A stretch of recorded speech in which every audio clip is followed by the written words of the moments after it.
नमस्कार दोस्तों, मेरा नाम है Sumit. Currently working in Indian bank. 5 year struggle में आप सभी का स्वागत है। और बताइए कैसे हैं आप सब और कैसा रहा आपका एसबीआई क्लर्क प्रीलिम्स का एग्जाम। आई होप काफ़ी अच्छा रहा होगा। तो मेरा भी आज पेपर था। आज फ्राइडे है, सेकंड शिफ्ट में मेरा पेपर था जिसका सेल्फ गिवन एग्जाम एनालिसिस आप सभी के लिए लेकर आया हूँ। तो अगर आपका भी पेपर इसी शिफ्ट में था 10:30 बजे वाले में, तो कमेंट सेक्शन में मुझे बताना कि आपके कितने अटेम्प्ट रहे और किस स्टेट से अप्लाई किया आपने। चूँकि एग्ज़ाम मैंने खुद दिया था तो इसीलिए मैंने जो भी पजल्स आए थे सारे का आंसर मैं लिख कर लाया हूँ। इंग्लिश के भी बहुत सारे क्वेश्चन या क्वांट के बहुत सारे क्वेश्चन का आंसर मेरे पास है, कॉपी में लिखा हुआ है। तो सारी चीज़ें मैं आपको एक एक करके बताऊंगा। तो इसलिए अगर चैनल पर नया हो तो चैनल को सब्सक्राइब करना, वीडियो अच्छा लगे तो लाइक करना, दोस्तों के साथ शेयर करना। और अगर आप मेरे साथ जुड़ना चाहते हो तो टेलीग्राम चैनल का लिंक डिस्क्रिप्शन में दे दिया है। काफ़ी सारे लोग जुड़े हुए हैं। कंपटीशन बहुत अच्छा है, बहुत ही धुरंधर धुरंधर लोग हैं वहाँ पे। तो आपको अच्छा कंपटीशन मिलेगा। तो अब बात करते हैं एग्जाम एनालिसिस पे। तो आज फ्राइडे के दिन मेरे को ब्रांच से छुट्टी लेनी पड़ी। ब्रांच से छुट्टी किस लिए लेनी पड़ी, जिसको नहीं पता है उसे मैं बता दूं कि मैं अभी इंडियन बैंक में as a head cashier posted हूँ। और फ्राइडे का टाइम था तो छुट्टी लेकर आया। जहाँ पे मेरा ब्रांच था वो गया नाम का जगह है, बिहार में पड़ता है। वहाँ पे काफ़ी ख़राब सेंटर मिला मुझे। मतलब जो सिस्टम होती है वो लंबे वाली सिस्टम थी। लंबा मतलब उसका चौड़ाई ज़्यादा नहीं था, लंबाई ज़्यादा था। और सर्वर भी सही नहीं था।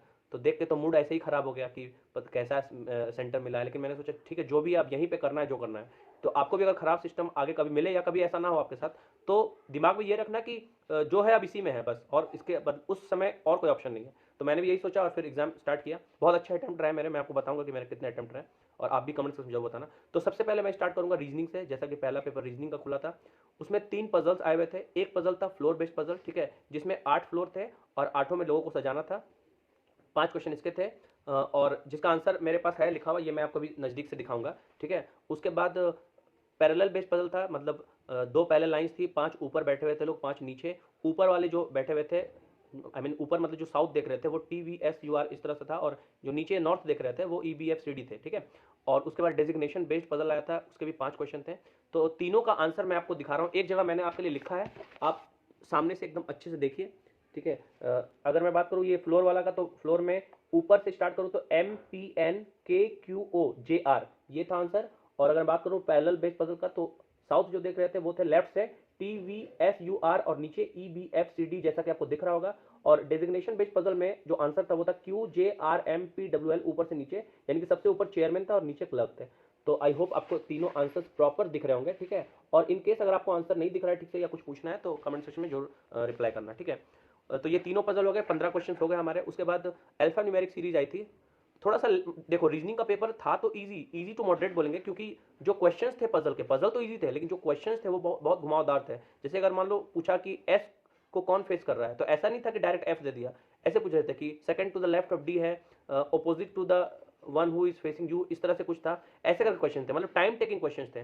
डेजिग्नेशन बेस्ड पजल वाले में पूछा कि आर के जस्ट नीचे कौन है, तो ऐसा नहीं था कि डायरेक्ट एम दे दिया। ऐसे पूछा था कि दो who the one who is immediate senior to assistant manager, इस तरह से घुमावदार क्वेश्चन थे, ठीक है। क्वेश्चन बनाने में टाइम लग रहा था। फ्लोर बेस्ड पजल का भी वैसे ही था। मतलब ओवरऑल मैं बताऊं कि क्वेश्चन इजी थे, मतलब पजल इजी था, लेकिन जो क्वेश्चन थे वो टाइम टेकिंग था, टाइम ले रहे थे।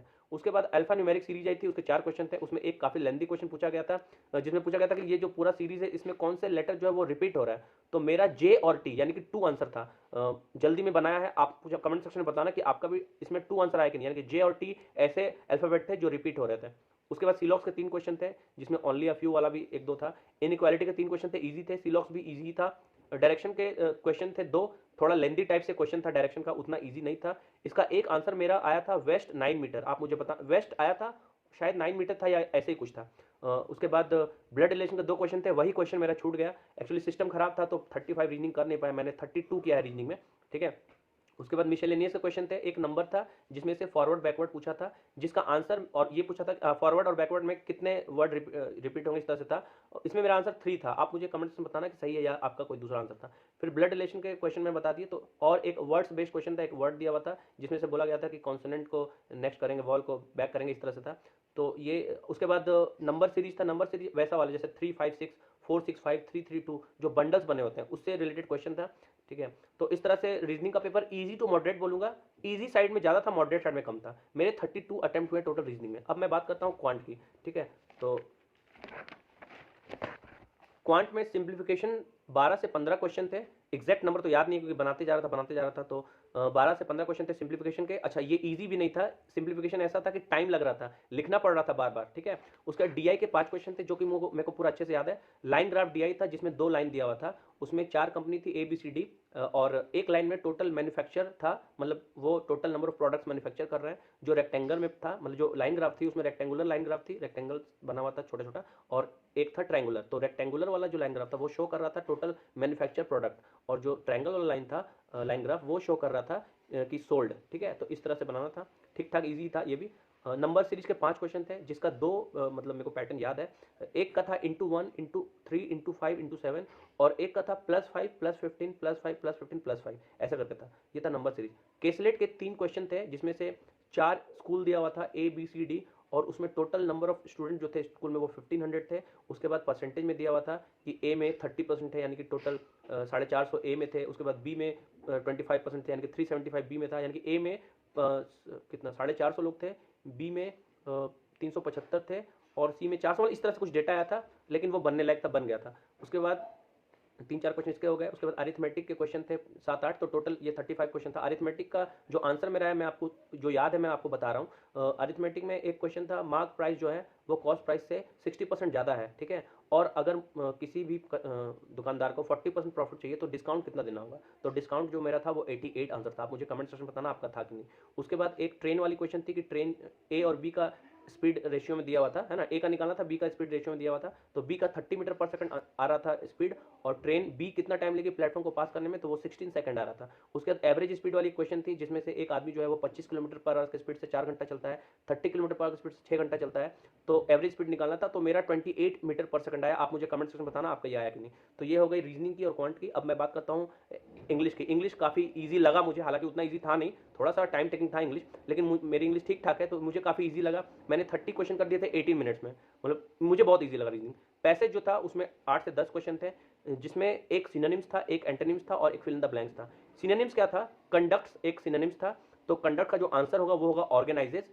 और एक था एंटोनिम्स जिसमें दिया हुआ था रीच, RICH, रीच मतलब रिच इन न्यूट्रिएंट्स, ठीक है, न्यूट्रिएंट्स। तो इसका जो एंटोनिम्स था वो था डेफिशिएंट। आप मुझे कमेंट सेक्शन में बताना आपका ये आया कि नहीं।